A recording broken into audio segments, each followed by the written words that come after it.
have bits and pieces of information, but really I find him to be very much born from this movie's imagination and Patty Jenkins' creation, where hopefully we're not offending the Wonder Woman comic book fans or DC Universe comic book fans by making such a specific choice with Max Lord.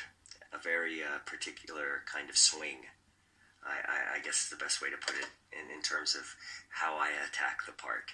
And he is like a Gordon Gekko without the polish, I would say. That's how I would describe him. When we were getting into ideas of how to approach the character, and I was having these creative conversations with Patty, I kept on talking about Wall Street and Michael Douglas's character, Gordon Gekko, in the movie, and she insisted, yeah, that could be the right look, but he's not cool. And I was like, oh, perfect. That's so much better for me. I don't have to pretend to be cool again. What I love the most about Max Lord is that he's not a fighter, and his shirt doesn't come off, he doesn't have good moves or anything like that, so I got to eat whatever I wanted and always justify it as, I'm not in shape, and I don't have fighting skills. I remember they were teaching me a boxing sequence, and by the end of like a 2-hour fight rehearsal, I was like, you realize that my character doesn't know how to fight, and the stunt coordinators were like, what? And I was like, yeah, he doesn't, I would assume he doesn't even know how to throw a punch, which is how it turned out.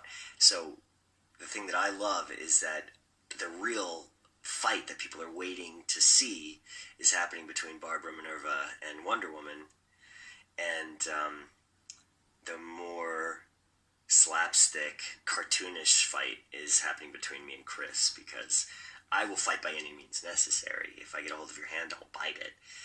I'll poke you in the eyes, I'll pull your hair.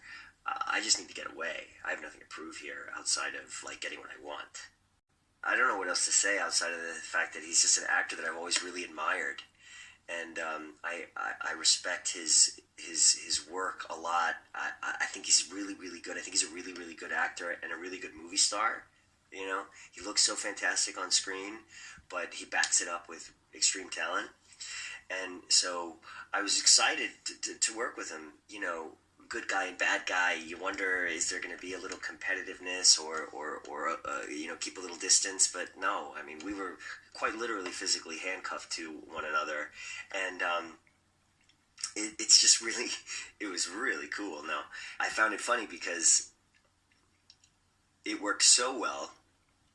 We worked off of each other so well. We came up with a lot of the slapstick ideas ourselves, which hopefully end up in the movie. The biting of the hand and everything. That was us kind of coming up with these ridiculous ways of making the men having the fight look more and more ridiculous. And then after each take, we would, walk over together handcuffed without asking to be released from one another over to the monitor to see if we were getting the take right. Selfishly, she is an actor's dream director. She cares very, very much about character above anything else, and emotionally connecting to the experience of the story, rather than impressing you with visual effects or cool fight sequences or intellectual ideas.